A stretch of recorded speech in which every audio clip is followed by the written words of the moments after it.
The stallion's scream cut through the night air half a second before I heard the footsteps behind me. And I knew, even before I turned and saw the man filling the stable doorway, like he owned not just the building, but the very darkness around it, that our 6 years of running had just ended. I didn't drop the syringe in my hand, didn't gasp or stumble back. 6 years of looking over my shoulder had taught me that panic was permission for men like this to do worse things.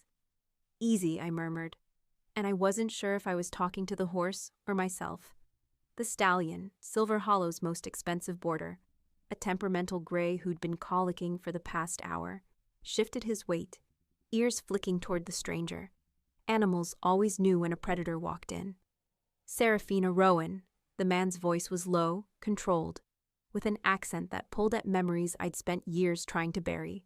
Italian, Northern Italian, Viscari Italian. Or should I call you Sarah Brennan?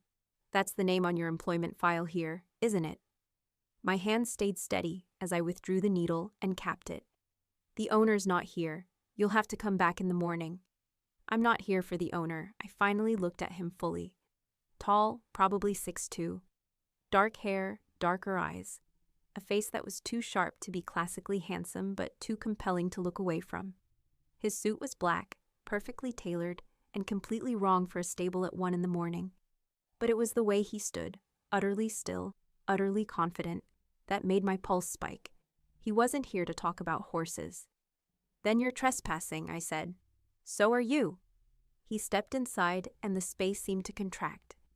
"This ranch is owned by a shell company that traces back to a man who owes my family a considerable debt, which means everything here belongs to us, including the woman who's been hiding under a false name, working for minimum wage, pretending her father didn't steal $3 million and enough compromising information to destroy half the political infrastructure of the northeastern seaboard." The syringe slipped from my fingers. I caught it before it hit the ground. "I don't know what you're talking about," I said. "Yes, you do." He moved closer, and I saw the 2 men behind him now, flanking the door. Not random muscle, professionals. "Your father was Gareth Rowan. He worked for my family's estate as our head of security and finance integration. 6 years ago, he copied our entire operational archive, sold it to our competitors, and disappeared with the money. 3 weeks later, he was found dead in a Baltimore motel. Your mother, Mara, and you vanished the same night." My throat was dry. "If you know all that, then you know we had nothing to do with it." "I know your mother was his wife. I know you were 19, studying pre-veterinary science, spending most of your time in our stables." His gaze flicked to the horse, then back to me. "I know Gareth didn't trust banks or partners, and I know that the encryption key to the archive he stole, the one currently being used to extort and destroy my family's business, is hidden somewhere only someone close to him would know." "He didn't trust us either," I said. "He barely spoke to us, and he sure as hell didn't leave us any encryption keys before he got himself killed." The man tilted his head slightly, studying me. "You're calmer than I expected. You want me to scream? Cry?" I set the syringe down on the medical kit, wiped my hands on my jeans. "I've spent 6 years waiting for someone to find us. I'm too tired to pretend I'm surprised." Something flickered in his expression. Not quite approval, more like interest. "My name is Leandro Viscari," he said. "And you're going to come with me." "No." That wasn't a request. "I don't care." I moved toward the stall door, keeping the horse between us. "You want to punish someone for what Gareth did? Fine. But my mother worked herself half to death cleaning houses and hotel rooms while he was off building your precious archive. She didn't know what he was doing. Neither did I. And yet you ran. Because men like you don't ask questions before you act." I met his gaze. "Would you have listened to us 6 years ago? Or would you have assumed we were accomplices and killed us just to be sure?" Leandro's jaw tightened. "My family doesn't kill women and children. Just ruin their lives? Just collect debts." The stallion nudged my shoulder, restless. I scratched his neck absently, my mind racing. Leandro Viscari. I remembered that name, barely. He'd been older than me, maybe mid-20s when I'd last seen him at the estate. Serious, quiet, always in his father's shadow. Now he was standing in front of me, and there was no shadow anywhere near him. What do you want? I asked. The archive your father created is currently being weaponized by the Corvino family. They bought part of it from him before he died. They've been using it to systematically dismantle everything we've built. Blackmailing officials, exposing business partners, freezing accounts we need to operate. He paused. If they gain full access, my family is finished. Hundreds of people who depend on us, legitimately or otherwise, will be destroyed in the fallout. And you think I can stop that? I think your father was paranoid and sentimental in equal measure. He built a system that requires a phrase key to unlock full access. Something personal. Something he tied to the only two people he never tried to kill. My stomach dropped. You're insane. I'm thorough, Leandro gestured, and one of his men stepped forward with a tablet. He pulled up a document, lines of code, fragments of text, scattered references.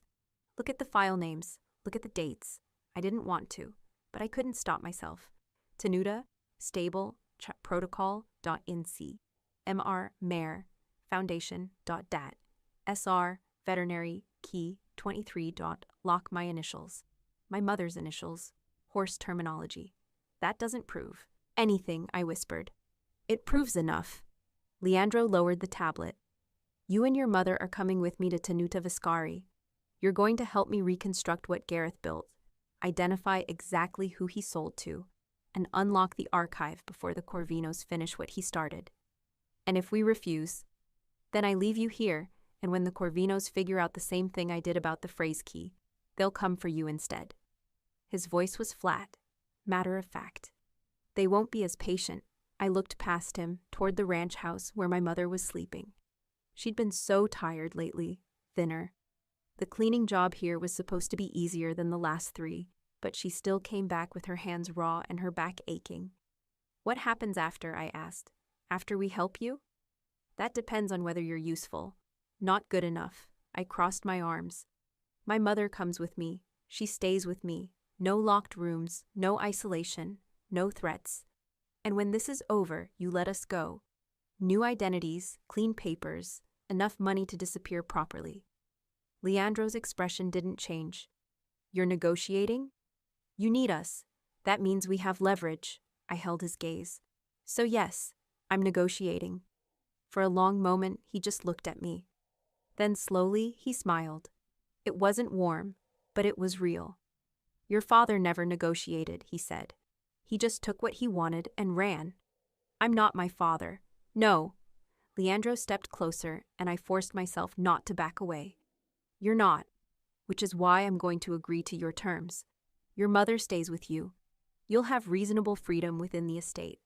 And if you help me neutralize this threat, I'll personally ensure you both disappear so completely that even I won't be able to find you again. You're lying. Probably. He held out his hand. But it's the best offer you're going to get tonight.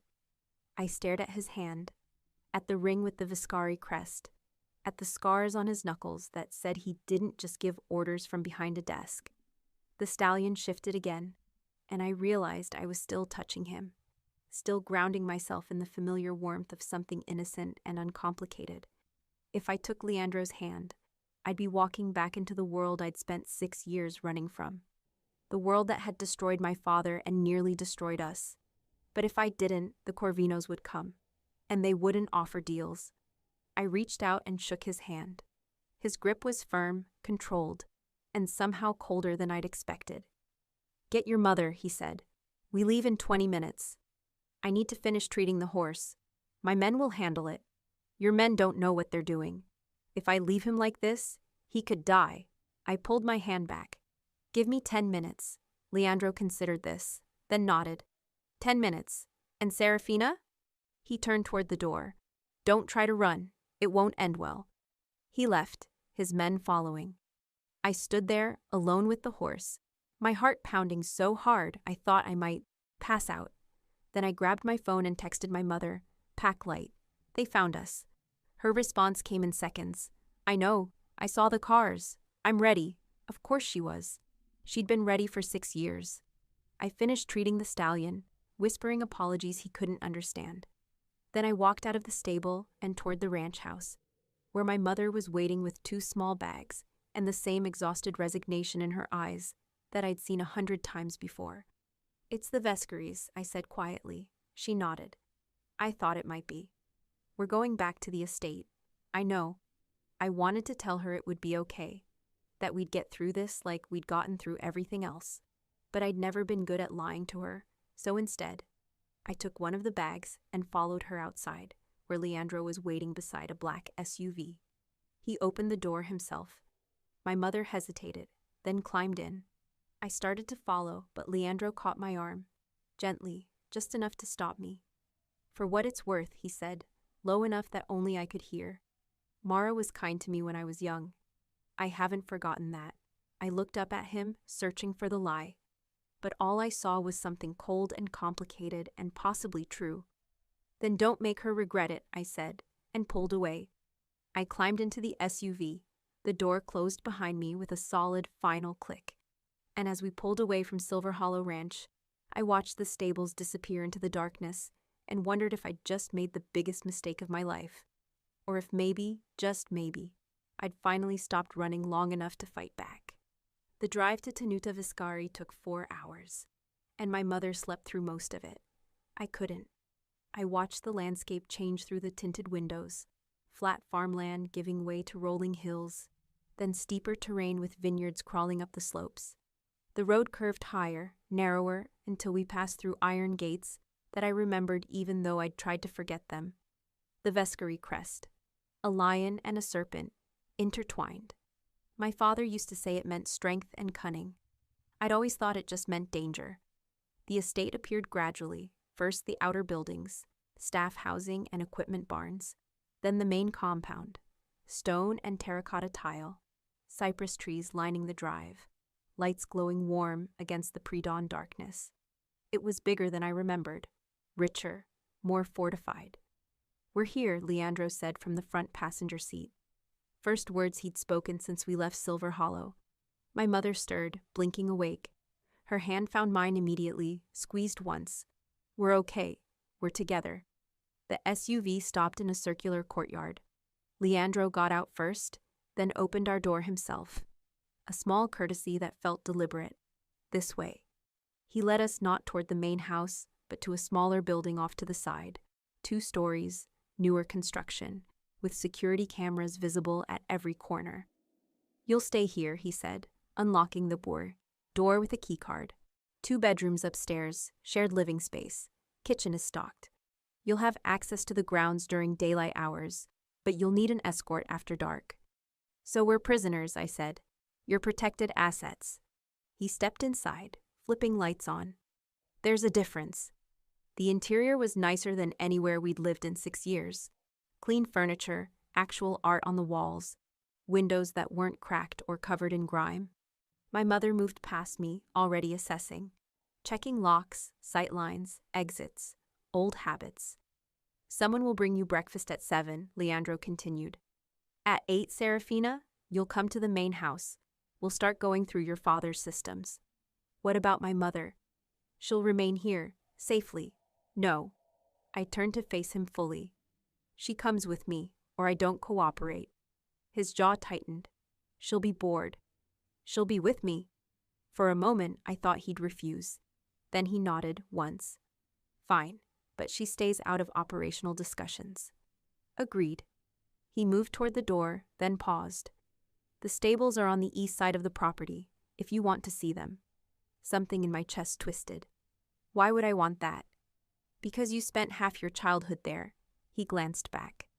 "And because pretending you don't care about horses anymore is a waste of energy." He left before I could respond. My mother waited until his footsteps faded, then locked the door and turned to me. "He's not what I expected," she said quietly. "What did you expect?" "Someone crueler." She moved to the window, looking out at the main house. "When I worked here, before you were born, his father was different, harder. Leandro was just a boy then, but he watched everything, learned everything. You never told me you knew him." "I didn't think it mattered." She turned back to me. "I was his nanny for 3 years, before his mother insisted on someone from a better family. He was sweet, serious, but sweet." I thought about the man who'd stood in the stable doorway. The controlled voice, the calculating eyes, the way he'd negotiated like he was weighing my worth against my usefulness. Sweet wasn't the word I'd use. "Get some sleep, Mama," I said. "We'll figure this out in the morning." But neither of us slept. At exactly 8 a.m., there was a knock. Not Leandro. One of his men, tall, blonde, with a face that suggested he'd broken his nose at least twice. "I'm Carlo," he said. "I'll take you to the main house." My mother and I followed him across the courtyard. The morning sun was already warm, the air thick with the scent of grapes and earth and something else. Money, maybe. Or just the weight of old power. The main house was exactly as I remembered. Vaulted ceilings, dark wood, oil paintings of stern-faced ancestors. But there were new things too. Better security, modern technology grafted onto Renaissance bones. Carlo led us to a study on the second floor. Leandro was already there, standing behind a massive desk covered in laptops, tablets, and stacks of printed files. He'd changed into dark slacks and a white shirt with the sleeves rolled up. More relaxed, but no less focused.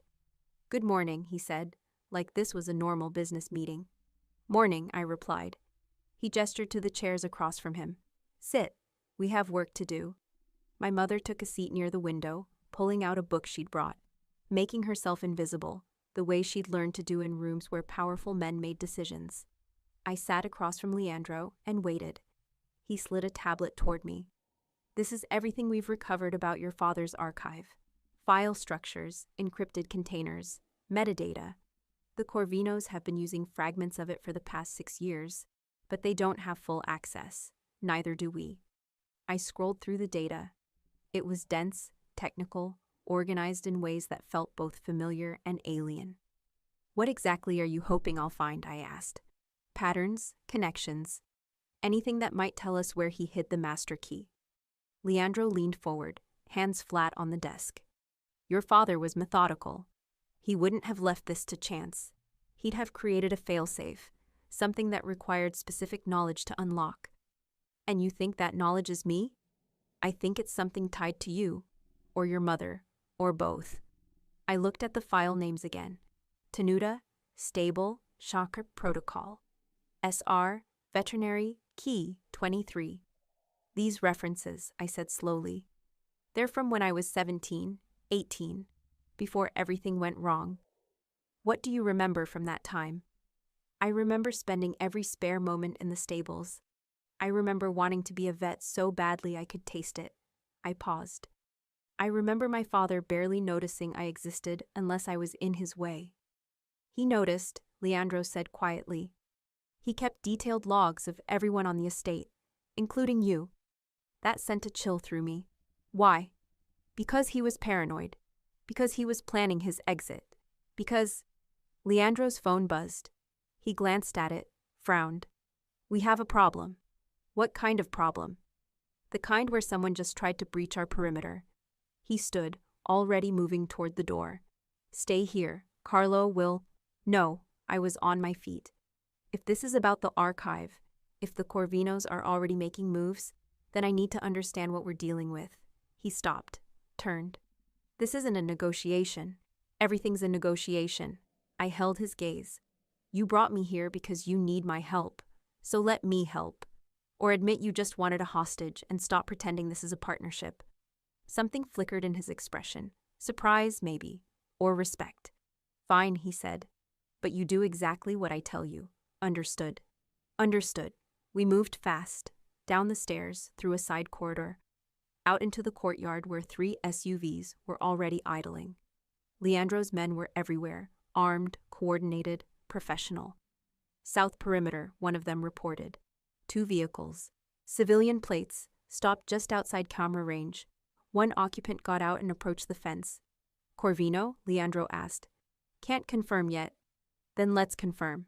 We climbed into the lead SUV, Leandro, Carlo, me, and 2 other men whose names I didn't know. My mother tried to follow, but Leandro shook his head. "She stays. You wanted to come, she doesn't." I hated that he was right. The drive took less than 5 minutes. We stopped 100 yards from the perimeter fence, where a single man stood with his hands visible, making no move to run or hide. That's bold, Carlo muttered. Or stupid, Leandro said. He turned to me. Stay in the vehicle. What are you going to do? Talk to him.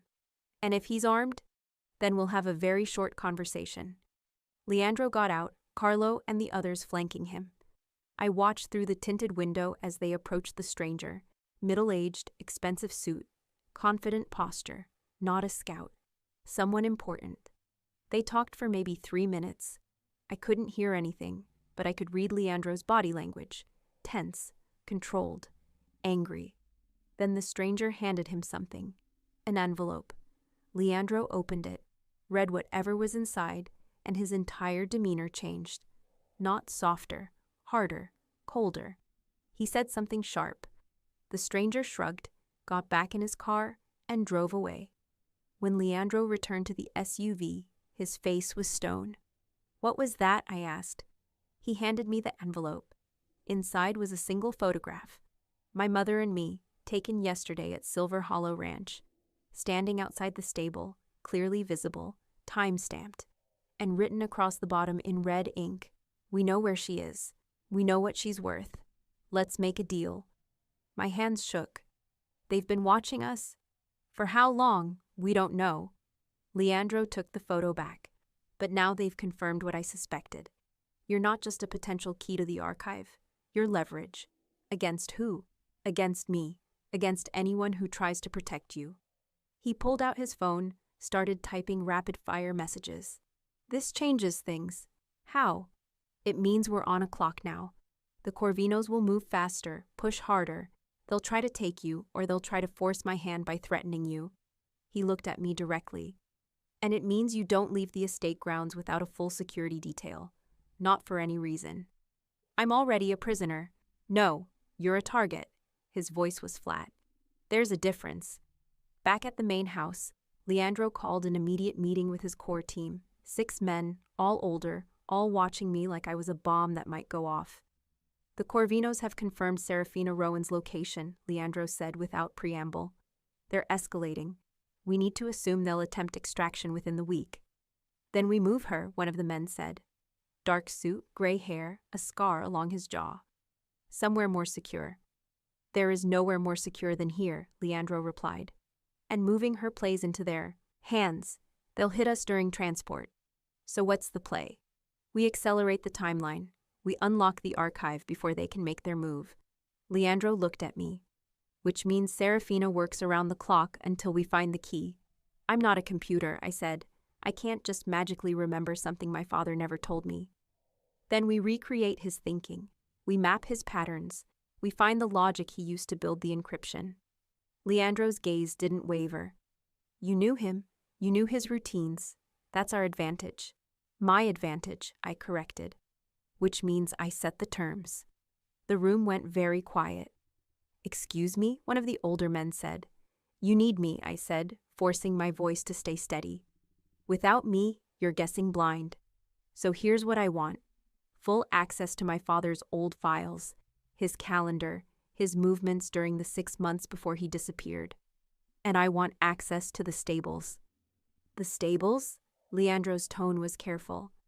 If my father built this encryption around my life, then I need to be in the places where I actually lived. Not sitting in an office staring at screens. I leaned forward. Let me work the way I think. Let me move, or this takes twice as long. The older men looked at Leandro, waiting for him to shut this down. Instead, he nodded slowly. Agreed, with conditions. Name them. You're accompanied at all times. You don't leave the stable area without clearance. And if we get intelligence that a threat is imminent, you follow my orders without argument. Deal. Then we start now. Leandro stood. Carlo, take her to the East Stables. Get her whatever she needs, and stay with her. As the meeting broke up, I caught Leandro's arm. Thank you. He looked down at where my hand touched his sleeve, then back at my face. Don't thank me yet. This could still go very wrong. I know. Do you? He stepped closer, and suddenly the air felt thinner. Because the Corvinos don't negotiate. If they get their hands on you, they won't ask nicely for information. They'll take it. I'm aware of the stakes. Are you aware, he said, voice dropping, that if it comes down to a choice between your safety and the survival of my family, I will choose my family. I should have been afraid, should have pulled away. Instead, I held his gaze. Then I guess I'd better make sure you don't have to choose. For a heartbeat, something shifted between us. Something dangerous and electric and entirely too complicated for a conversation in a room full of armed men. Then he stepped back, and the moment broke. Go, he said. Find me something useful. The stables were bigger than I remembered, cleaner, better equipped, with at least 20 horses in residence. Carlo stood near the entrance, watchful but quiet, while I moved from stall to stall. A bay mare with kind eyes, a young gelding who snorted at my approach, 2 chestnut thoroughbreds who watched me like they were trying to decide if I was trustworthy. And then, in the far corner, I saw her, a dapple gray mare, older now, with a white star on her forehead. Stella, I whispered. She lifted her head, ears pricked, and I swear she recognized me. I was inside the stall before I thought about it, hands on her neck, breathing in the smell of her, hay and warmth and memory. You remember me, I said, and my voice cracked. She nuzzled my shoulder, and for the first time in 6 years, something inside me loosened. This was what my father had stolen. Not just safety or stability, but the life I was supposed to have, the animals I was supposed to care for, the dream I was supposed to chase. And now I was back, but only as a tool, only as leverage. Serafina, I turned. Leandro stood in the stable doorway, backlit by afternoon sun. She was mine, I said. Before we left, she was the first horse I ever trained alone. He stepped inside, moving carefully, like he didn't want to spook the mare. I know, I kept her. Why? Because Mara asked me to. He stopped a few feet away. Before you disappeared, your mother came to me. She said if anything happened to your family, would I make sure Stella was cared for? I said yes. Something in my chest hurt. You were just a kid. I was 24, old enough to keep promises. His gaze moved from the horse to me. She's yours again if you want her. I can't take care of her. I don't even know if I'll be alive next week. You'll be alive, his voice was certain, absolute. I don't lose assets I've invested in. Is that all I am? An asset? No. The word was quiet, dangerous. But it's safer for both of us if I pretend you are. The air between us felt charged again. Too close, too complicated, too something I didn't have a name for. I need to work, I said finally, stepping away from Stella. If I'm going to find this key, I need my father's records from the time period when he was naming these files. I'll have them sent to the study. Not the study, here. I gestured to the stable. This is where I think best. Leandro considered this, then nodded. I'll have a secure laptop brought down, and a desk. And coffee. And coffee. A hint of something, amusement, respect, crossed his face. You're very demanding for a hostage. You're very accommodating for a captor. Don't mistake accommodation for weakness, Serafina.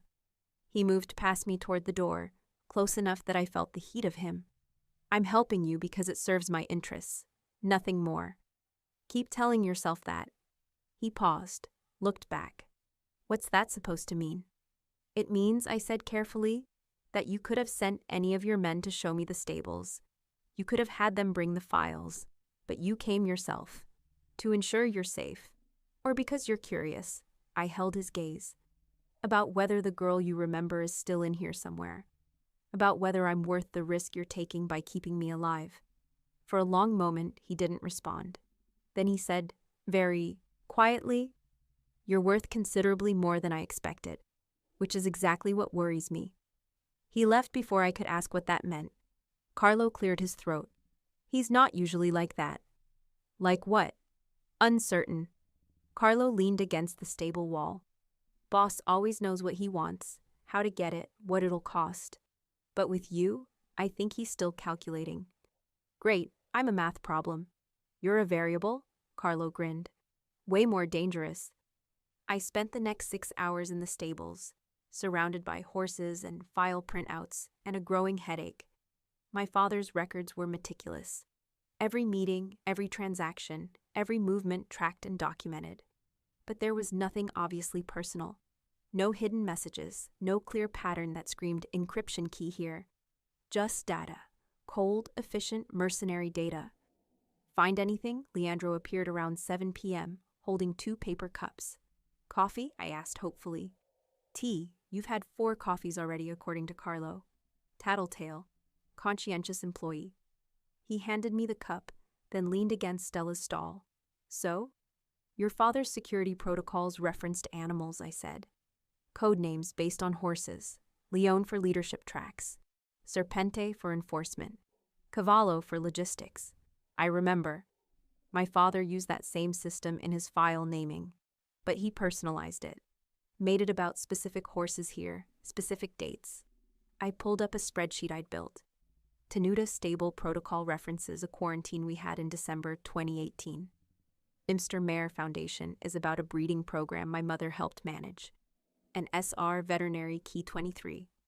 What about it? 23 was the year I turned 18. The year I officially started my vet training internship here. I looked up at him. It's also the year your father approved my apprenticeship application. Leandro straightened. You think the key is tied to that date? I think the key is tied to something that mattered to my father in a way that had nothing to do with business. I stood, moving to where he could see the screen. He didn't care about us personally, but he cared about appearances, about legacy, about proving he'd built something legitimate. And you getting that apprenticeship proved it. Exactly. I scrolled through more files. If he built the encryption around that moment, around the idea of me succeeding where he came from nothing, then the phrase key isn't random. It's specific, personal. So what's the phrase? I don't know yet, but I'm close.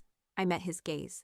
I need access to the official apprenticeship documents, the ones your father signed, and I need to see the stable logs from that month. Why? Because my father was there when I got the approval. He watched your father sign the papers, and he said something to me afterward, something I didn't understand at the time. I tried to remember. He said, now you're worth something. Now you have value. Like it was the first time I'd ever mattered. Leandro's expression darkened. He was a bastard. He was a lot of things. I finished the tea, set the cup aside. But he was also predictable. He built his entire life around value assessments and leverage.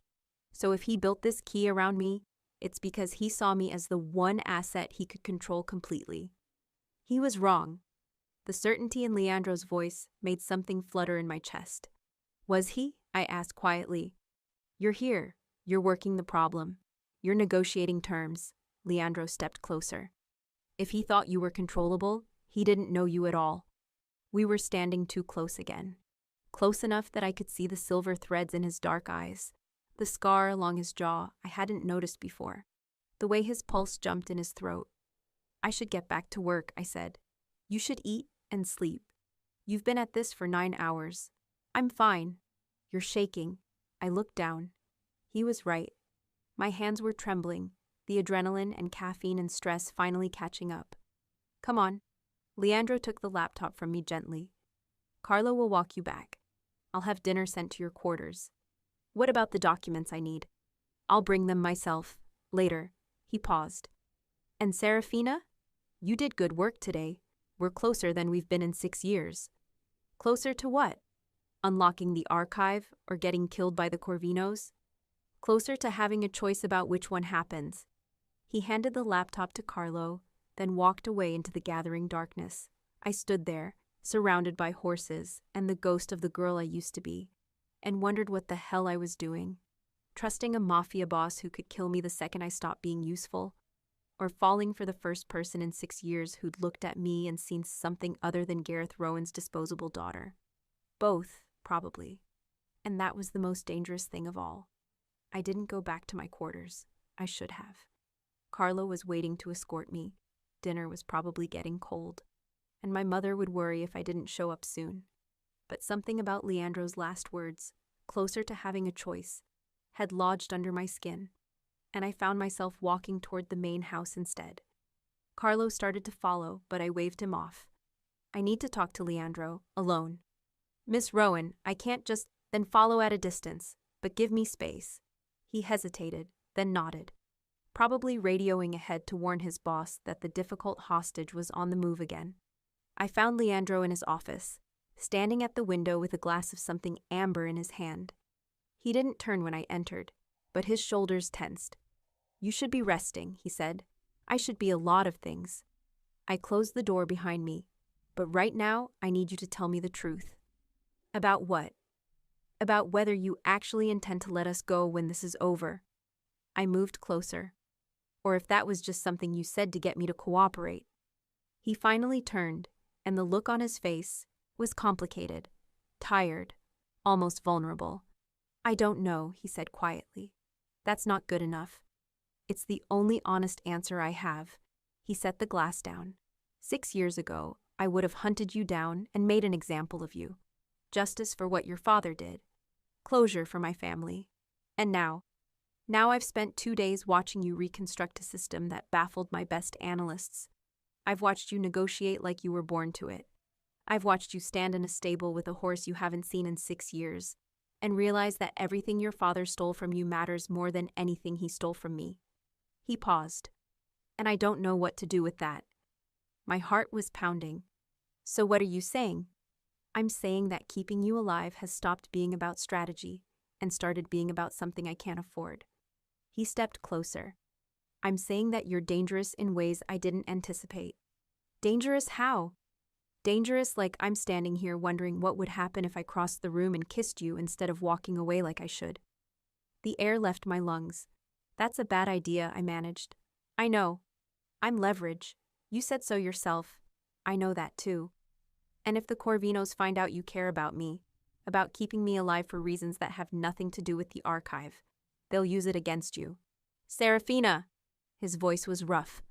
"I'm aware of every single reason this is a mistake." "Then why are you still standing here?" "Because you walked into my office at midnight instead of going back to safety." He was close enough now that I could feel the heat of him. "Because you asked me for honesty. And the honest answer is that I've been thinking about this since I watched you negotiate with a Mafia boss in a stable while holding a syringe like a weapon.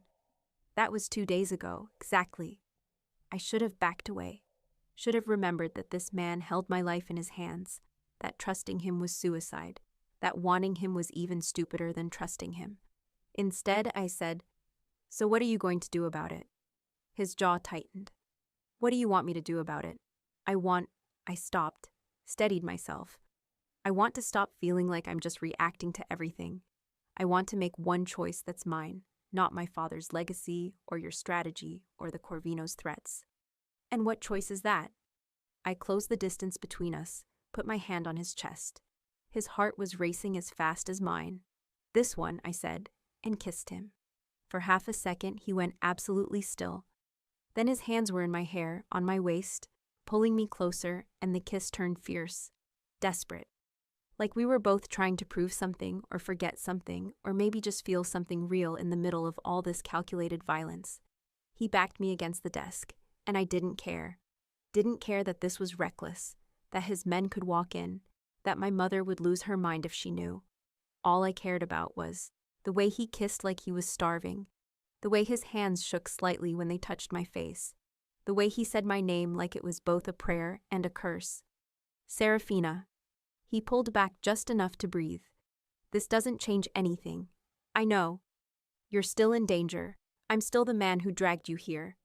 I know that too." I grabbed his shirt, kept him close. But for 10 seconds, I don't care. He made a sound that might have been a laugh or a groan, and kissed me again. Slower this time, but no less intense. His mouth moved from my lips to my jaw, my throat, and I felt my pulse jump under his tongue. "We can't do this," he said against my skin. "We're already doing it." We can't." He stopped, pulled back, and I saw the exact moment reality crashed back in. "Cristo, if my men see this, if word gets out." "Then don't let word get out." I straightened, tried to catch my breath. This was my choice, mine, and I'm not apologizing for it. "I'm not asking you to." He ran a hand through his hair, disheveled in a way that made him look younger, more human. "But I'm asking you to understand what it means, for both of us." "What does it mean?" "It means that if the Corvinos figure out you're more than just a tool to me, they'll come at you twice as hard. His voice was tight. It means that every decision I make from here on out is compromised. It means you have something to lose. I held his gaze. Welcome to my world. I've had something to lose for 6 years. He stared at me, something shifting in his expression. Then he reached out, traced his thumb along my jaw. Gentle, careful. Go back to your quarters, he said quietly, before I make this worse. Worse how? Worse like I stop caring about strategy altogether and just lock you somewhere the Corvinos will never find you. That's called kidnapping. I'm aware. He dropped his hand.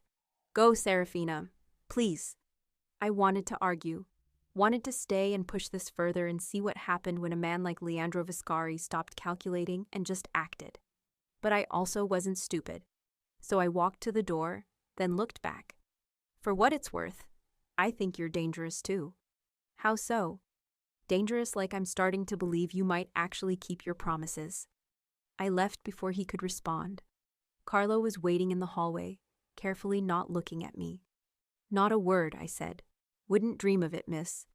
But I saw the corner of his mouth twitch, and I knew that by morning, every single person on this estate would know that something had shifted between Leandro Viscari and the trader's daughter. And that was going to make everything so much more complicated. The next morning, everything felt different. Not just because I'd kissed Leandro Viscari in his office like a woman who'd lost her mind, but because the entire estate seemed to be holding its breath, waiting for something to break. I felt it the moment I walked into breakfast. My mother looked up from her coffee, and I saw the question in her eyes. What did you do? I shook my head slightly. Not now. But she knew. Of course she knew. She'd spent 3 years raising Leandro as a child, and another 20 years reading the subtext of dangerous men. You need to be careful, she said quietly, once we were alone. I know. Do you? She set her cup down. Because that boy, that man, he's not like the others. He doesn't forget. He doesn't forgive. And if you make him care about you, he'll burn down everything to keep you safe, including you. Maybe I want someone to care that much. Not like this. Her voice was sharp. Not when caring means possession. Not when love looks like a cage. It's not love. Not yet. She stood, moved to the window. But it could be, and that terrifies me more than the Corvinos do. I wanted to argue, wanted to tell her she was wrong, that I knew what I was doing, that I could handle this. But the truth was, I had no idea what I was doing. I just knew I couldn't stop. At 9 a.m., Carlo knocked. Boss wants you in the secure room. Says you'll want to see this. The secure room turned out to be a bunker-style space in the basement. Concrete walls, no windows, multiple locks. Leandro was there with 3 of his analysts, all staring at a large monitor. He looked up when I entered, and for half a second, I saw something flicker in his expression, heat, memory, want. Then it was gone, replaced by cold professionalism. We have a problem, he said. What kind? The kind where the Corvinos just made their opening move. He pulled up a video feed. This was sent to every major business partner we have, every politician on our payroll, every judge who's ever ruled in our favor. The video started playing. It was my father, alive, clearly recorded years ago, sitting in what looked like a hotel room. My name is Gareth Rowan, he said into the camera, and I'm about to tell you exactly how the Viscari family has been operating for the past 15 years. My stomach dropped. The video continued. 15 minutes of my father methodically detailing crimes, payoffs, murders, blackmail schemes, names, dates, amounts, everything. This is from the archive, I whispered. Part of it. Leandro's voice was tight. The Corvinos have been sitting on this footage for 6 years, waiting for the right moment to deploy it. And now they have. Why now? Because they know we're close to unlocking the full archive. Because they know you're here, working with us. He paused the video. And because they want to force my hand. Either I give you to them, or they release the rest of this and destroy everything. One of the analysts spoke up. We're already getting calls. Partners pulling out. Officials distancing themselves. If this goes public, it won't go public, Leandro said flatly, because we're going to beat them to it. How? I asked. By unlocking the archive first. By using it to expose the Corvino's own operations. Before they can finish dismantling ours, he turned to me. Which means you need to find that key. Today. I can't just... Today, Serafina. His gaze was hard. Desperate. Or by tomorrow, half the law enforcement in the state will be kicking down our doors, and the other half will be kicking down yours. I spent the next 6 hours in the stables, surrounded by documents and horses and a growing sense of dread. The apprenticeship papers, the stable logs, my father's cryptic notes. None of it made sense, or rather, all of it made sense individually, but I couldn't find the thread that connected it to an encryption key. "You're thinking too hard," my mother said. She'd insisted on staying with me, despite Leandro's objections. "Your father wasn't a complicated man. He was just a selfish one." What's that supposed to mean? It means he built everything around himself. His pride, his legacy, his proof that he was smarter than everyone else. She picked up one of the documents. If he tied this key to you, it wasn't because he loved you.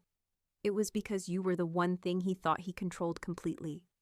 So what would he have chosen? What phrase? She was quiet for a long moment. Then, "Do you remember what he said the day you got your apprenticeship approval?" "He said I was finally worth something. Before that, right when you showed him the papers." She closed her eyes, remembering. "He looked at the signature, Antonio Viscari's signature, and he said, 'Now you have their name on you, now you're protected.'" My breath caught. Their name. He was obsessed with that.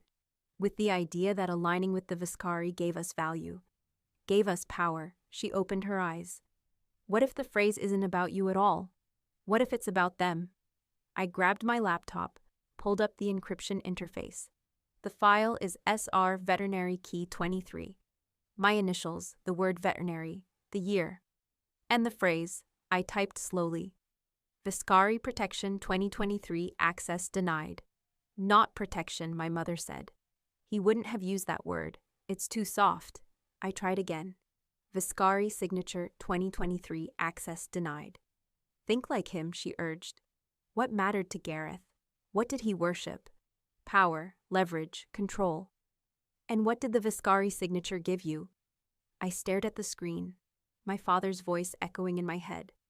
"Now you have their name on you." I typed, "Viscari seal SR 2023. The screen flickered, then, "Access granted, level 1. "Oh my God," I whispered. Files started flooding the screen. Thousands of documents, organized by date, by name, by operation. The full archive, or at least the first layer of it. "Serafina," my mother's voice was sharp. "What did you just do?" I unlocked it. My hands were shaking. I actually unlocked it. I needed to tell Leandro, immediately. But as I started to stand, something on the screen caught my eye. A folder labeled Contingency, Viscari Internal. I clicked it, and my entire world shattered. The folder contained emails, transcripts, recorded conversations, all between my father and someone inside the Viscari organization. Someone who'd helped him build the archive. Someone who'd fed him information, access, opportunities. Someone who'd been planning to betray the family from the inside for years. And at the bottom of the file, a name. Antonio Viscari, Leandro's father. "No," I said out loud. "No, that can't be right." But the evidence was there. Dates, transactions, recorded calls, where Antonio discussed splitting the profits, using Gareth as the fall guy, disappearing the money before anyone could trace it back to him. Mother hadn't betrayed the Viscari family alone. He'd been working with the head of the family. Antonio had used him from the beginning as a disposable fall guy, someone outside the bloodline he could blame if it ever came to light. And when my father started pushing back and hinting he had backup copies and other buyers, Antonio had him killed to clean up the mess, then died himself 3 months later. Heart attack on the certificate. But now I wondered. "Mama," I said, voice shaking, "look at this." She read over my shoulder, and I watched the color drain from her face. "Leandro doesn't know," she whispered. "He can't know, because if he did, he wouldn't have brought us here. He wouldn't have—" I stopped, nausea rising. "He thinks his father was betrayed. He thinks Gareth acted alone. His entire vendetta is built on a lie. Then don't tell him. What? Don't tell him. My mother grabbed my shoulders. Copy what you need to unlock the rest of the archive. Give him that. But don't show him this folder, because if you do, he'll realize his father was the real traitor. That everything he's built, everything he's protected, is founded on the same corruption Gareth represented. I pulled away. I can't lie to him. You can, and you will. Because the alternative is that he kills us out of rage or shame or both. Her voice was fierce. This is survival, Sarah. This is how we stay alive. But I thought about last night. About the way Leandro had kissed me like I mattered. About the way he'd promised to protect my mother because she'd once been kind to him. About the way he'd looked at me and said, "You're worth considerably more than I expected." He deserves to know the truth, I said quietly. He deserves to stay ignorant and powerful. We deserve to live. My mother's eyes were bright with tears. Please, Sarah, for once don't be brave, be smart. I wasn't smart. I took the laptop and walked straight to the main house, past Carlo's protests, past the security checkpoints, straight into Leandro's office where he was in a meeting with his senior advisors. Out, I said to the room at large. The advisors looked at Leandro, who studied me for a long moment, then nodded. They filed out. The door closed. You found it, Leandro said. Not a question. I found it. I set the laptop on his desk. Level 1 access is unlocked. You can start moving against the Corvinos immediately. Relief washed over his face. Serafina, there's something else. I turned the screen toward him. Something you need to see. What is it? The truth about who betrayed your family.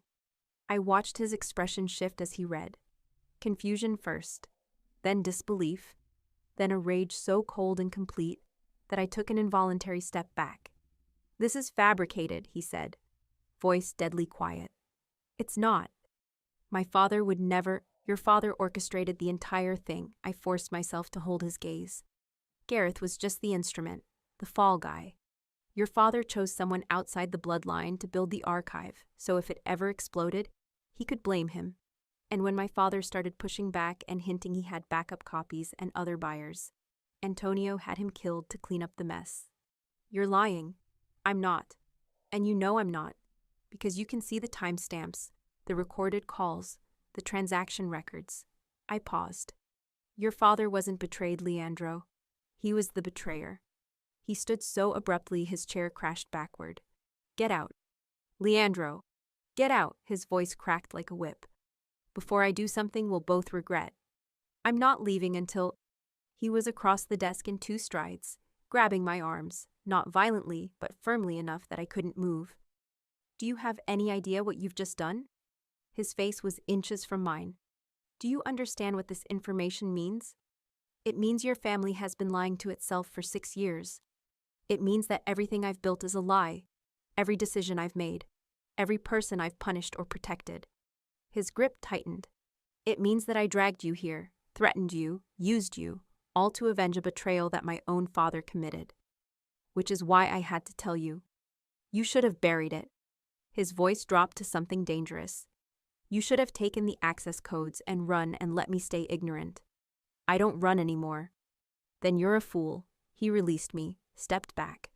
Because now I know, and I can't unknow it. And that makes you the most dangerous person in this building. My heart was pounding. What are you going to do? I don't know.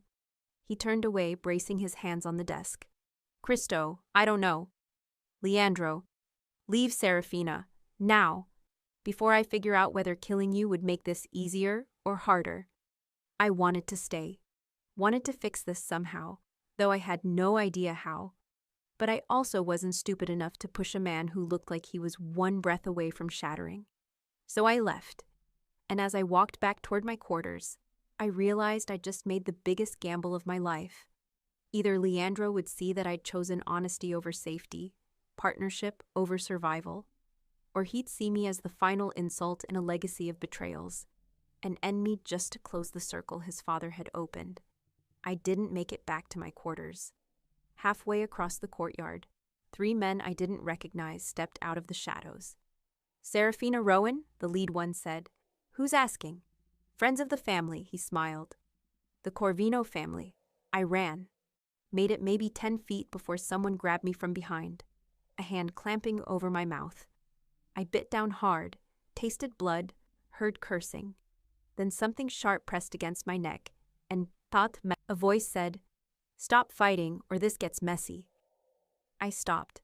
Good girl, now walk. They dragged me toward a service gate I hadn't even known existed, and I realized with cold clarity that this had been planned, timed. Someone inside the estate had told them exactly when and where I'd be vulnerable. Leandro knows where I am, I said, trying to keep my voice steady. His men are watching. His men are occupied with a situation at the north perimeter. Very convenient timing, don't you think? The man holding me pushed me forward. Don't worry, we're not going to kill you. You're worth more alive. For now, another one added, and they all laughed. We were almost to the gate when gunfire erupted behind us. The man holding me cursed, spun toward the sound, and I saw Leandro, flanked by Carlo and 4 others, weapons drawn. Let her go, Leandro said, voice absolutely flat. Can't do that, Viscari. She's our insurance policy now. I'm giving you 5 seconds to release her before I kill every single one of you. You won't risk her life, won't I? Leandro's gaze shifted to me, and what I saw there was terrifying, empty. She just destroyed everything I believed about my family. Why would I care if you take her? My stomach dropped. The Corvino man hesitated. You're bluffing. Try me. For one horrible moment, I thought he meant it, that I'd broken something fundamental in him, and he was going to let them take me just to prove he didn't care. Then his expression shifted, and I saw the calculation. 5, he said. The knife pressed harder against my throat. 4. Boss, we should... One of the other Corvino men started. 3. Viscari, listen. 2. The man holding me made a decision. Shoved me forward toward Leandro's men. I stumbled, fell to my knees. Gunfire exploded. I curled into myself, hands over my head. As bullets tore through the air above me, it was over in seconds. When I looked up, all 3 Corvino men were down. Not dead. Leandro's men had aimed to incapacitate, not kill. But bleeding, disabled, being zip-tied by Carlo. One of Leandro's other men was dragging someone else forward, a security guard I vaguely recognized from the perimeter shifts. His face was bloodied, hands already bound. Found our leak, the man reported to Leandro. He's the one who disabled the cameras and told them exactly when she'd be crossing the courtyard. And Leandro was standing over me, hand extended. Get up, he said. I took his hand. Let him pull me to my feet. You came, I said stupidly. Of course I came. His jaw was tight. Did you really think I'd let them take you? I said what I needed to say to make them doubt themselves. He pulled me closer, checking my neck where the knife had been. Are you hurt? No, My voice broke. I'm fine. You're not fine. You're in shock. He looked at Carlo. Get her mother. Bring them both to my personal quarters. No one gets in or out without my direct authorization. Boss, the Corvinos will retaliate. Let them try. Leandro's voice was ice. They just attempted a kidnapping on my property. That's a declaration of war, so we give them one. He started walking, still holding my hand. I followed, because I didn't know what else to do. His personal quarters were on the top floor of the main house, bigger, more secure, with windows that overlooked the entire estate. My mother was already there, pale and furious. What happened? She demanded. Corvinos breached the perimeter, Leandro said. Attempted to extract Serafina. They failed. Because of you. Because I was paying attention. He released my hand, moved to pour himself a drink. You'll both stay here tonight. Tomorrow we regroup. Regroup how? I asked. He downed the whiskey in one swallow. By finishing what you started. You unlocked level 1. That gives us enough leverage to expose the Corvinos' operations to law enforcement. We feed them to the authorities, let them collapse under their own crimes. And your father's involvement? Stays buried. His back was to me. No one needs to know. It doesn't change anything. It changes everything. For me, maybe. He turned, and his expression was devastated. But not for the people who depend on this family to survive. Not for the businesses and families and operations that exist because of what we built. So we bury it. We move forward. And we never speak of it again. Leandro, I mean it, Serafina. He moved closer. You were right to tell me. I understand why you did. But now I need you to help me keep this secret. Can you do that? I looked at my mother. She nodded slightly. Yes, I said. I can do that. Good. He exhaled, some of the tension leaving his shoulders. Then we end this. Together. How? By using the leverage we have to offer the Corvinos a deal. They walk away from the archive, and we don't expose their operations. Clean break. Everyone survives. You think they'll take that deal? No. His smile was sharp. Which is why you're going to deliver it personally, with a twist. My blood went cold. What kind of twist? The kind where you use the partial archive access to feed them poisoned information. Make them think they're getting what they want while we're actually setting them up for a fall. He looked at me steadily. You said you wanted to stop being a pawn. Here's your chance to be a player. It was reckless, dangerous, exactly the kind of move that could get me killed. It was also the first time anyone had ever trusted me to do something that mattered. I'm in, I said. My mother made a sound of protest, but I shook my head. I'm in, I repeated. Tell me what you need me to do. Leandro smiled, and for the first time since I'd shown him that folder, I saw something other than devastation in his eyes. I saw respect. The plan was insane. That's what my mother said when Leandro laid it out at 2 a.m, all of us exhausted and wired on adrenaline and too much coffee. You want to send my daughter into a meeting with the Corvinos, she said, voice tight. Alone, with falsified archive data, and hope they don't just kill her on the spot. Not alone, Leandro corrected. She'll have a wire, tracking, a full tactical team positioned within a 2-minute response radius. 2 minutes is a long time to be dead. Which is why she won't be. He looked at me. The meeting is public, neutral ground. The Corvinos won't risk exposure any more than we will. They'll listen to the offer, verify the data we give them, and make a decision. And when they realize the data is poisoned, I asked, by then we'll have already fed it to law enforcement, with annotations pointing to Corvino operations specifically. He pulled up a map on his tablet. The meet is here, a restaurant in the city. Upscale, visible, plenty of witnesses. Adrian Corvino himself confirmed he'll be there. Why would he agree to meet with me? Because I told him you were ready to betray me. Leandro's expression was unreadable, that you'd discovered something about my father's involvement in the original betrayal, and you wanted to sell that information to the highest bidder.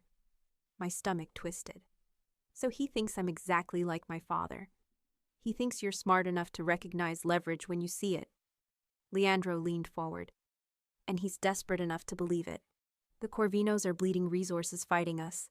They need a win. You're offering them one. A fake win. The best kind. What about the mole, I asked. The one who helped them with the kidnapping attempt? Leandro's expression went cold. Dealt with. Permanently exiled from our operations. He won't be providing the Corvinos with any more information. I looked at my mother. She was staring at Leandro with an expression I couldn't quite read. You're using her as bait, she said quietly. I'm using her as a weapon, Leandro replied. There's a difference. Not to me. Mama, I reached for her hand. I want to do this. Why? Because he's convinced you it's the only way? Because you think you owe him something? Her voice cracked. Or because you've fallen for a man who will always choose his empire over your life? The room went very quiet. Leandro stood slowly. Mara, may I speak with you, privately? My mother hesitated, then nodded. They stepped into the adjoining room, and I heard low, intense conversation. Not arguing, something else. When they returned 5 minutes later, my mother's eyes were red. What did you say to her? I demanded. I reminded her that I kept my promise, Leandro said. 6 years ago, she asked me to look after Stella if anything happened to your family. I did. And I'm asking her to trust that I'll look after you the same way. That's different. Is it? He moved closer. You're going into this meeting with every protection I can provide. Full tactical support, real-time monitoring. And if anything goes wrong, I will personally extract you and damn the consequences. Even if it costs you the Corvinos, the archive, everything you've worked for? Yes.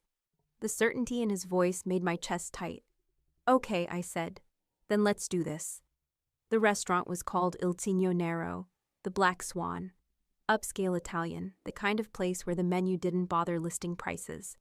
I wore a simple black dress that Leandro's people had provided, along with a wire so thin I could barely feel it against my skin. The tracker was embedded in a bracelet that looked expensive but felt like a shackle. Carlo drove me. Leandro wanted to come, but we'd agreed that would spook Adrian Corvino.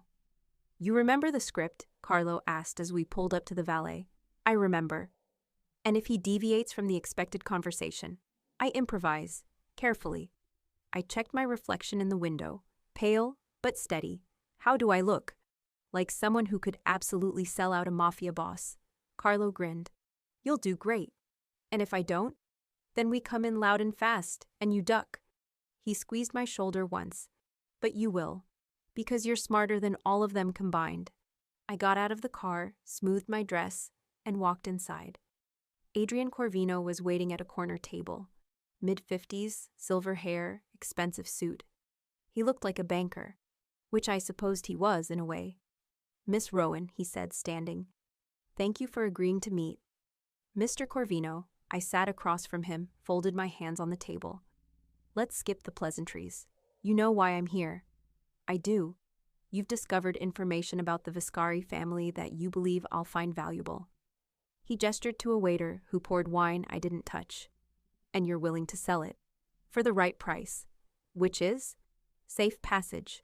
New identities for me and my mother. Enough money to disappear permanently. I leaned forward slightly. And a guarantee that your family never comes after us again. That's a significant ask. I have significant information. I pulled out a flash drive, loaded with the poisoned data Leandro's analyst had prepared. This contains the full archive access codes, plus evidence that Antonio Viscari was the primary architect of the original betrayal. His son has no idea. The Viscaris have been hunting my family for 6 years to avenge a crime his own father committed. Adrian's expression didn't change, but I saw interest flicker in his eyes. And you're offering this to me, why? Revenge against Leandro Viscari? Survival, I kept my voice flat. Leandro dragged me back to the estate, used me, threatened my mother. And now that I've helped him unlock the archive, I know exactly how much danger we're in. He won't let us go. He can't. We know too much. So you run to his enemies. I run to the highest bidder. I slid the flash drive across the table. This gives you everything you need to destroy the Viscaris.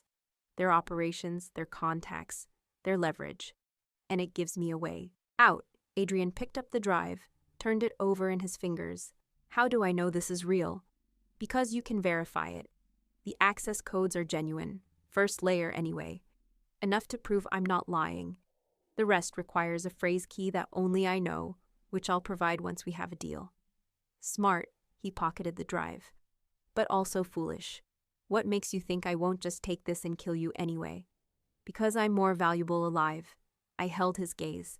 I know the Viscari estate inside and out. I know Leandro's patterns, his weaknesses, his blind spots. If you want to move against him effectively, you need me. Or I torture you for the information. You could try, I smiled thinly. But I grew up watching my father manipulate men like you. I know how to survive interrogation, and I know how to make sure that if anything happens to me, everything I know gets sent to law enforcement automatically. That was a bluff, but it was a good one. Adrian studied me for a long moment.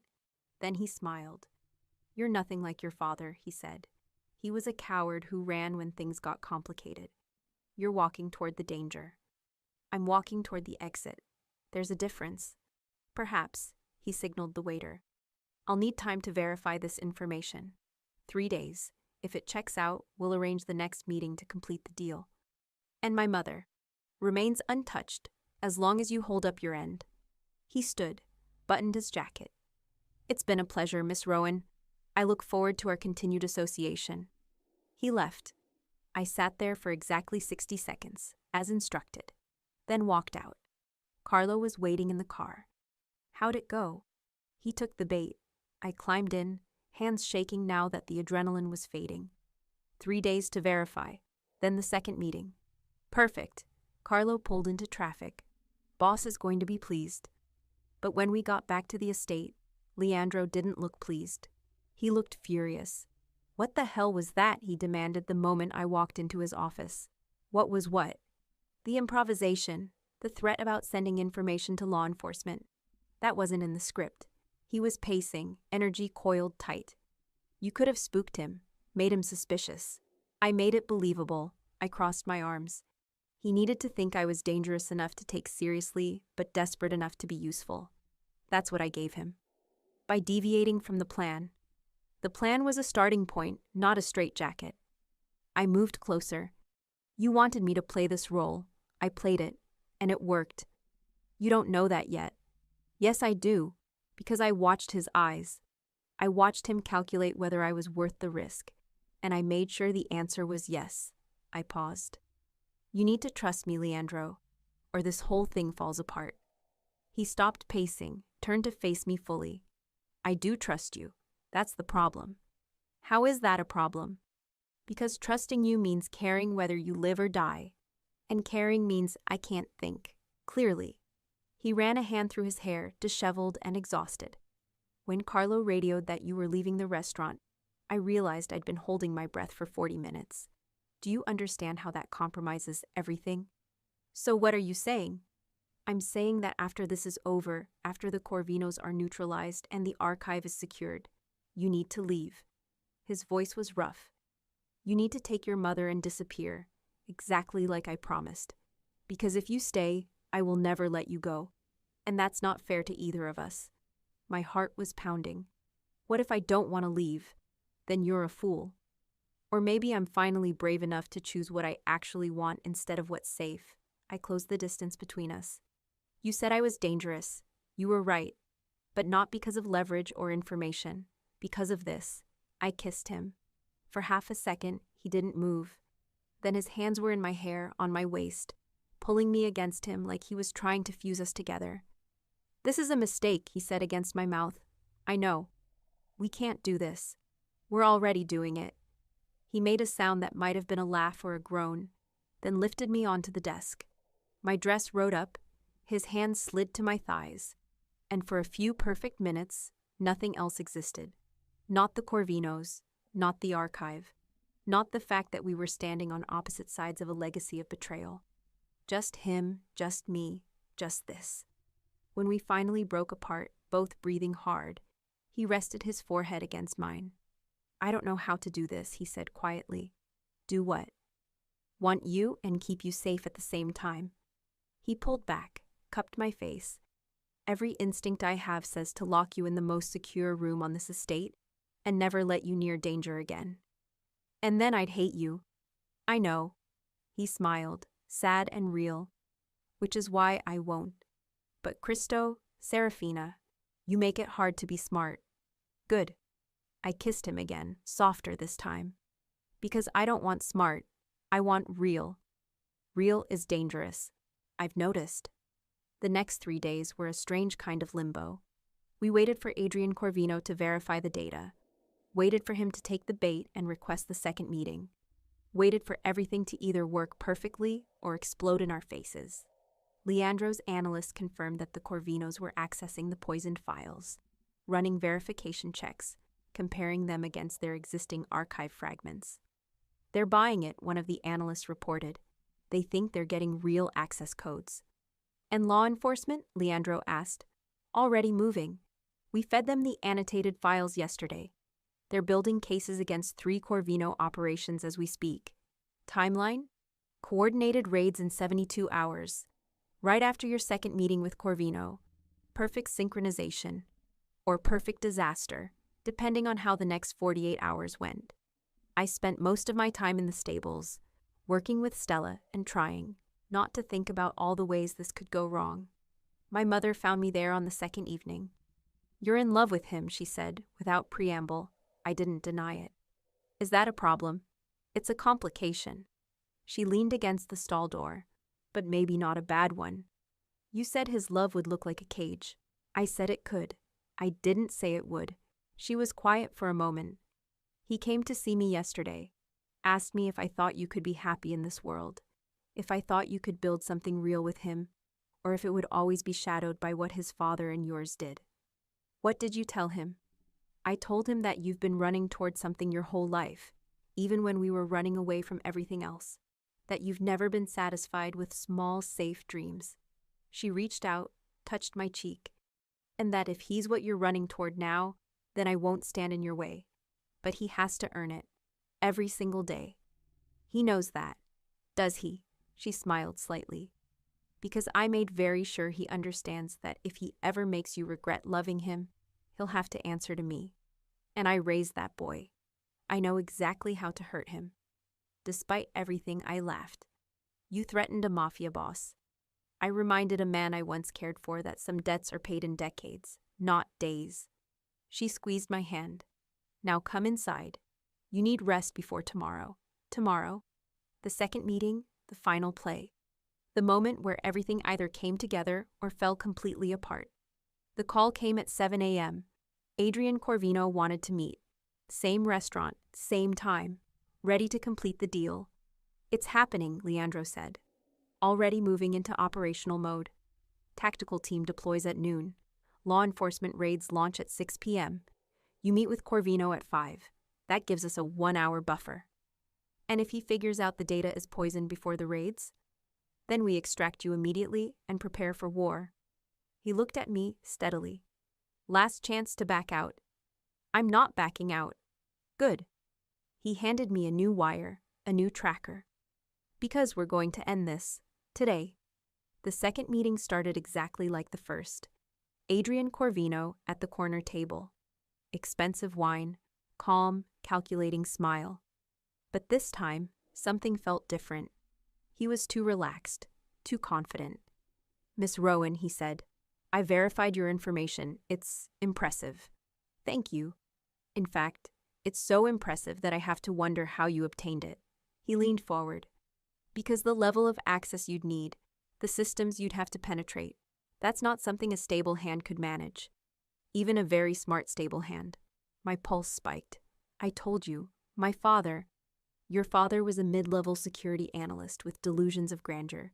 He didn't have this kind of access. Adrian's smile sharpened. But you know who did? Antonio Viscari. And you know who's been digging through Antonio's private files for the past week? Leandro. Vescari. Oh no. Which means, Adrian continued, that this whole thing is a setup. You're not betraying Leandro. You're working with him. And the data you gave me is designed to lead me into a trap. I forced myself to stay calm. That's insane. Is it? Because I had someone inside the Viscari estate. Someone who was feeding me information about your movements, your relationship with Leandro, your convenient discovery of Antonio's involvement. He pulled out his phone, showed me a photo. Before Leandro caught him anyway, but he got me enough. It was me and Leandro, in his office, kissing. You're sleeping with the man you're supposedly betraying, Adrian said. Which means you're either the best actor I've ever met, or you're playing me. And I don't believe in coincidences. Behind me, I heard movement. Corvino's men, blocking the exits. So here's what's going to happen, Adrian said calmly. You're going to give me the real access codes, the full functional phrase key to the archive. And in exchange, I won't kill you right here in this very public restaurant. I don't have the full codes. Yes, you do.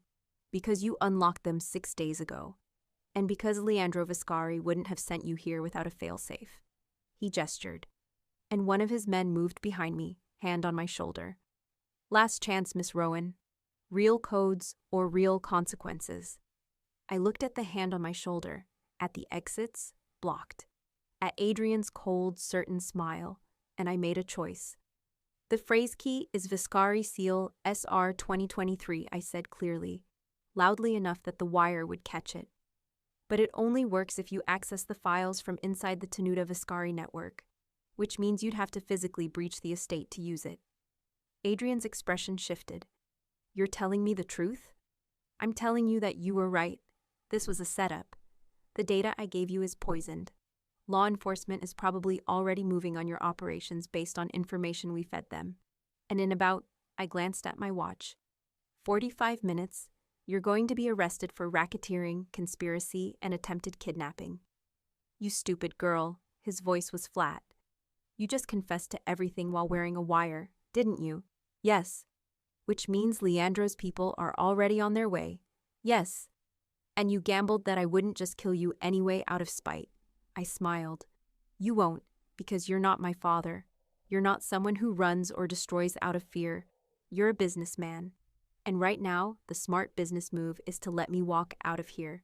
Because if you don't, you confirm everything we've set you up for, and you lose any chance of negotiating your way out of the federal charges coming your way. For a long, terrible moment, Adrian just stared at me. Then he started laughing. Unbelievable, he said. Absolutely unbelievable. You really are nothing like Gareth Rowan. I've been told. And Leandro Viscari is either the luckiest or the stupidest man alive, depending on whether you destroy him or save him. Little bit of both, probably. Adrian waved his men back. Go, before I change my mind. I stood, legs shaking but steady enough. For what it's worth, Adrian said, you would have made an excellent Corvino. I'm not interested in being excellent for anyone but myself. I walked out. Carlo was waiting with the car, engine running. Go, go, go, he said the second I was inside. We peeled out just as Leandro's full tactical team arrived, surrounding the restaurant. And 30 minutes later, as we pulled through the gates of Tenuta Viscari, I heard the news over Carlo's radio. Coordinated federal raids on 6 Corvino properties. Adrian Corvino taken into custody. Operations dismantled. It was over. We'd won. Leandro was waiting in the courtyard. He didn't say anything when I got out of the car, just pulled me against him and held on like I was the only solid thing in his world. You improvised again, he said finally. I know. You could have been killed. I know that too. And you gave him the real phrase key. Only because it doesn't work remotely, and because I knew you'd have changed the network access protocols by now anyway. I pulled back to look at him. Did I get it right? You got it perfect. He touched my face, still checking for injuries, for proof I was really here and whole. Serafina Rowan, you are the most terrifying person I've ever met. Good. And I'm completely in love with you, which is inconvenient and dangerous and probably going to get us both killed eventually. My heart stopped. Say that again. I love you. He said it like a confession, like a surrender. I've loved you since you negotiated with me in a stable while holding a syringe. And I don't know how to do this, how to be what you need while running an organization that requires violence and darkness. But if you'll let me, I want to try. I love you too, I said. And I'm not leaving. I'm staying here, in this world, with you. Not because I'm trapped, because I choose it. It's going to be hard. I know. People will come after us, after you. Let them. I kissed him, soft and certain. I'm not running anymore. 6 months later, the equine therapy program at Tenuta Viscari opened on a cold October morning. 12 horses, including Stella. 8 staff members, all carefully vetted. And a mission statement that I'd written myself, providing care and healing through partnership with animals who understand survival. My mother helped cut the ribbon. Leandro stood beside me, hand on my lower back, steady and proud. You built this, he said quietly, from nothing, in 6 months. We built it, I corrected. You funded it, cleared the legal channels, made sure we had the right people. I provided resources. You provided the vision. He paused. Have I told you lately that you're remarkable? Not in the last hour. Unacceptable. You're remarkable. I leaned into him, watching the first client, a teenager with trauma she couldn't articulate, approach Stella carefully. This was what I'd fought for, what I'd risked everything for, not safety, not hiding, but purpose. The chance to build something real in the middle of darkness. The chance to use what I knew, horses, healing, survival, to help people who needed it. And the chance to do it standing next to someone who saw me not as leverage or a liability, but as a partner. Thank you, I said. For what? For seeing me, for trusting me, for letting me choose this instead of choosing for me. Always, Leandro said. Although I reserve the right to be overprotective when someone threatens you, I can live with that. Good. Because I have no intention of changing, he turned me toward him, right there in front of everyone. Serafina Rowan, will you marry me? I blinked. What? Marry me, be my wife, my partner, the person I trust with everything that matters. He pulled out a ring, simple, elegant, nothing like what I would have expected from a mafia boss. I'm asking you to choose me, permanently. You're insane. Frequently. Is that a yes? I looked at the ring, at his face, open and vulnerable in a way I knew cost him everything. At the stables behind us, full of horses and hope and the future I'd built. At my mother, watching with tears in her eyes, and a smile that said finally, yes, I said. Yes, I'll marry you. He slid the ring on my finger, kissed me in front of everyone, and I heard cheering from his men and applause from the therapy staff. And for the first time in my entire life, I felt like I was exactly where I was supposed to be. Not invisible, not powerless, not running, but seen, strong, home. Thank you for watching to the end. If you liked this video, kindly subscribe and tell me where you're listening from. I appreciate all your feedback. The kind words mean a lot.